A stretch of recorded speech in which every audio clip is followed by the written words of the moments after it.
Okay, so this is the final video in the series in which I'm discussing the Harbingers. And this video will focus on the last three members of the Harbingers, which I call the humans. It will also, at the very end, I'll also talk about the Tsaritsa, too, just because I don't want to make a separate video just for her. She's going to be at the end of this one. Alright, so starting off with number 9. So, number 9 is Pantalone. And of all the Harbingers, if I were only ever to get one more Harbinger in the game, I want it to be Pantalone. He is my favorite in regards to the Harbingers. And it is entirely for two reasons. Number one, his voice actor is one of my favorite voice actors, J. Michael Tatum. And he voiced Kyoya Otori in Ouran High School Host Club, which is my favorite anime. He voiced Sebastian Michaelis in Black Butler. He voiced Tenya Ida in My Hero Academia. He voiced a lot of different things in a lot of different anime. But he is one of my favorite voice actors. I love his work. And then second reason is because of his aesthetic. Pantalone looks a lot like Clow Reed from Card Captors, and growing up, Card Captors was one of my favorite anime. So, there's a bit of nostalgia there. So I kind of like this combination of an aesthetic look that I really liked when I was younger, plus a voice actor that I really like now, just meshed together into one cool character. So I'm very much looking forward to him being playable. In regards to him, his recruitment, so to speak, I think that out of all of the characters, Pantalone has the easiest way for us to recruit him. So, from what we got, what information we got from the Wanderer about him, he is obsessed with the idea of fair exchange, to the point where he wants to overthrow the natural imbalance between gods and humans. Well, that is something that the Traveler could work with. That is 100% something that the Traveler could work with. Pantalone could easily see the Traveler as that bridge in between the two, because the Traveler is human, technically, from what we can what we know, but also has really great power. So, it makes a lot of sense for him to eventually team up with the Traveler. Also, interestingly enough, his idea, his obsession with this fair exchange and overthrowing the natural imbalance makes a lot of sense when you consider the fact that Pantalone works really closely with the Doctor, who also has an obsession with trying to prove that humanity is just as good as the gods. So basically what happens, I'm guessing, is that since Pantalone controls the funds for the Harbingers, the Doctor, and he works with the Doctor just says, hey, I got this new experiment, I need some money for this, that, and the other thing, and Pantalone just says, okay, here you go, writes him a check and goes, have fun with it. Basically, what we learn from Wanderer is that he wants to balance the scales, so to speak. And with Dottore's particular mentality, as twisted as it may be, it makes a lot of sense for them to work together. It also makes a lot of sense why he might work with the Traveler, because he could see him as a form of balancing the scales and helping him reach that objective. For Pantalone's element and weapon, so I see him as a Geo, as using Geo. And I don't mean rocks, I mean metal. I see him as somehow using metal to better effect. Like gold or silver or steel or something. I just see him using metal instead of just generic pillars of stone or crystals or gemstones or whatnot. I see him using metal. Admittedly, I don't know if that's possible within the world of Genshin, but that's just the visual effect I get. And admittedly, it might just be a little bit, as I'm thinking it's kind of cool that somebody could use metal instead of raw stone. but, that might just be me overthinking things. As for his weapon, I think he's either going to be a catalyst or a bow user. He just doesn't seem like a get up into melee type fighter. He seems more like a background, directing things from the rear, manipulating stuff around, putting up defenses and whatnot. So I don't see him as a melee fighter. I see him as ranged. So I say he's either going to be a catalyst or a bow user. So for number 10. We have Arlecchino, or the Knave. I'm trying to learn to say this name right. Arlecchino. So I'm going to try as hard as I can to pronounce that right throughout this thing. So Arlecchino is number 10. And again, it hasn't been said in game, but she can't be anything else. So not only can Capitano... does Capitano have to be really high up, so he has to be 4... But subordinates of Arlecchino thought that they could up her prestige after Signora died, which means that Arlecchino had to be underneath Signora, because if she had been above Signora, there would have been no reason why the death of Signora could have any effect on Arlecchino's prestige or position within the organization. So she has to be 10. And what we know about Arlecchino from Wanderer and Tartaglia is that she is fucking bonkers. There's no other way to put it. She is nuts. And that makes her the most wild card of wild cards when it comes to the Harbingers. So, Child says that she doesn't have a sane bone in her body, which, coming from... Tartaglia, the murder-happy, punch, fight, kill everything guy, is a little bit of, she's the insane one, and... as for the Wanderer, what was it? He said that she is a wolf in sheep's clothing, she likes to control people, and anyone who has seen her true crazy self has disappeared. So she is batshit, basically. And I don't know what that means. Like, there's a lot of different ways that games portray crazy. Like, is she super manic? Or is she murder hobo-y? Or is she the maniacal type? We don't know. We don't know too much about Arlecchino. So, time will tell. What I do, however, speculate is something else, something that Tartaglia said, that she is somebody who will easily betray anyone else to better herself. This means that she could be an interesting way for us to get into Snezhnaya. So, let's skip forward to 2025. We have gone through Fontaine, we've gone through Natlan, and we are now on patch, what would that be, 4, 5, 6. So we're on patch 6.0. It's time to go into Snezhnaya. However, based off the narrative, it's most likely that the Fatui have managed to succeed in getting the Hydro-Gnosis and the Pyro-Gnosis.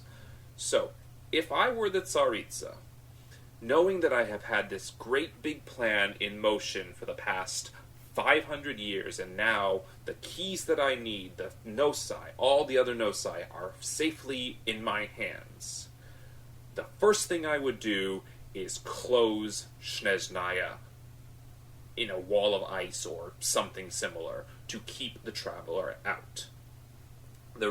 So, the reason for this is very simple. Yeah, the Tsaritsa is very powerful. She's supposed to be the strongest Archon.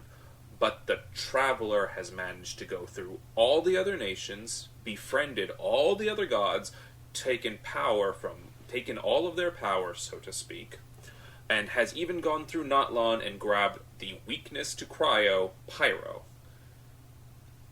As powerful as the Tsaritsa might be, it would be illogical for her to leave the possibility that this one guy who has done so many great deeds could possibly mess up her plans. So if I were the Tsaritsa, the minute I got all the other Nosai, I would close off Snezhnaya. That brings me to Arlecchino. She, being the betrayer, could somehow contact the traveler and bring them into Snezhnaya. The logic being, okay, so I'm going to help you come in, and if you beat the Tsaritsa, hey, I helped you, we're friends, you can help me later on in life and help me get ahead. Maybe I'll take over for the Tsaritsa. Maybe I'll be the ruler of Snezhnaya now. By comparison, if the traveler does come in, she can always just feign innocence and help the Tsaritsa beat him, and then thusly she proves her loyalty, and then the Tsaritsa goes on and, reworks the world, and she's still sitting pretty. It's a pretty good, easy way to kind of like hedge your bet. Now, admittedly, this theory does, what's the word I'm looking for? Hinge. This theory does hinge on the idea that the Tsaritsa closes off Snezhnaya. But, again, if I were writing it, which I'm not, I'll admit I'm not, this is what I would do if I were the Tsaritsa, or this is what I would have the Tsaritsa do. The problem, of course, with this theory of her being the backstabber who lets the traveler in, is that it would imply that we would... Okay, so there's two ways of looking at this. Either we will see Arlecchino before this, and we will recruit them earlier, and thus how we get in. They're our friend already, and they let us in. And I use friends in air quotes. Or we won't get them early, and we'll get them only after they let us into Snezhnaya. The problem with this is I don't see us getting Arlecchino earlier.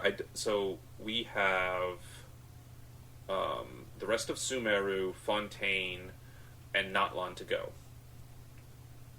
Admittedly, we will have, let's see, 1, 2, 3 more Harbingers before we hit Pulcinella, who we're not going to get until Snezhnaya. Which means it's entirely possible that we could get these Arlecchino, Pantalone, and Sandrone before we hit Snezhnaya. We could get them within these next 3 areas. I just don't see us getting Arlecchino until we get to Snezhnaya. Not because she's powerful, but she's just... I don't see her as somebody who we're going to encounter. I don't see her as somebody who's going to be out doing stuff for the rest of the patches. So, Sumeru, we could see Sandrone because she is studying the rune golems. I'm pretty sure we're going to find another rune golem somewhere in Sumeru. We could also see her in Fontaine because it's very technologically advanced and she's the tech girl. We can see Pantalone in Fontaine trying to use influence to buy more technology that there isn't in Snezhnaya, which is surprising, but hey, it's possible. Again, it's said that Fontaine is the most technologically advanced, so he could be buying stuff. We could see him buying stuff in Sumeru, or even in Natlan, too, come to think of it. We could definitely see... who am I missing? Capitano in Natlan, and he's going to be the big bad, and I don't see him working with any of the other Harbingers. He seems like a solo act, so I don't really see that many of them popping up in Natlan, unless it's, to buy stuff or move stuff around or just backstagey things. But I still don't see us interacting with anyone majorly besides Capitano. So there's really not a lot of places for Arlecchino to pop up. So I don't see us getting her until we get around Snezhnaya. And if that's the case, how are we gonna... Are we really... Is MiHoYo really going to give us possibly 7 and 9 before they give us 10. It just seems a little weird. But again, this is entirely speculative. Maybe they'll give it. Maybe she'll be on a mission with some of her little orphan spies, and we'll run into her somewhere. Who the hell knows? But I still don't know how.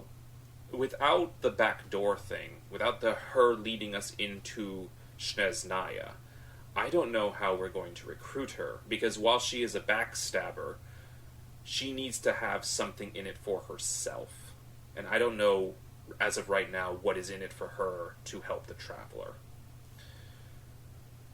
But anyway, I'm going on a bit long about Arlecchino. For her weapon, or for her element, I see her as either pyro or cryo. It's just aesthetic, purely aesthetic. That's the only reason. And I see her as a sword wielder. And specifically, I see her as a sword wielder, again, for aesthetic, because when I look at her, I can see her going into a fight, pulling her out a sword, and unscabbering it sideways, like, throwing the scabbard, and then just slashing the crap out of somebody. That visual, the minute I looked at her, that was the visual I saw in regards to Arlecchino. So, that's my take on her. Alright, last of the Harbingers is Tartaglia. Really not much to say about him. We already have a lot of information about him. He's the goofy murder hobo that they send out to punch things. It's just, he's child. It's just his thing. I will say that I'm guessing we will have to fight him again, probably as a one-time fight, when we hit Snezhnaya, because if we go after the Tsaritsa, he will stand in our way. So I do think we're going to fight him again, and he might be stronger. He should be stronger. It will be the last nation, so he should be stronger. It'll be a while. But apart from that, he's child. He's goofy and friendly and likes to kill things. That's just how he is. Alright, so last topic in this video, and the last topic for the series, is what we know about the Tsaritsa and what I speculate about her. I think it's pretty much a foregone conclusion that she is going to be the Archon of Love. It's just too obvious not to be true. So Dainsleif said that she no longer has any love for her nation. Zhongli said that her aspect has long ago faded away, basically. And with the Wanderer, he mentioned that love is a sin, specifically in his description of the Tsaritsa. So it's way too obvious. Plus, there's a lot of other love-based elements within stuff, like with their with the cryo crystals, the cryo gemstones. There's a lot of love implication in that. Another reason why is because of the names of all the Harbingers. They are named after characters in the Commedia dell'arte, and the protagonist of the Commedia dell'arte is the Innamorata, the lovers. So it is entirely within the realm of reason that Piero is presenting the Tsaritsa as the protagonist, the main character, the great and glorious conqueror of the world, and we are all their little minions. So it makes total sense to me that she is the Innamorata in his little play that he's creating. So her being the Archon of Love makes total sense to me. On top of this, so in the Wanderer's description of the Tsaritsa, he basically implied that she's compensating for something. He's saying that she's pretending to be kind and benevolent, and that her quest to better humanity's lot in life, basically, isn't what she really believes. She's just doing it to compensate, is how he says it. So my logic, or my thoughts out here, is that she is cloaking her thirst for revenge behind good intentions. So the prevailing theory, which I agree with the Tsaritsa, is that she lost her lover, during the Cataclysm, and that is what turned her against Celestia, and also against Venti, which implies that he was somehow involved. Maybe he wasn't there in time to help her or something. I don't know. We'll have to see. But the logic here is that she is putting on this facade of I will burn the world down for you humans to make a better place for you, when really, in all actuality, she just wants to burn the world down because she is pissed off. I think that is entirely possible.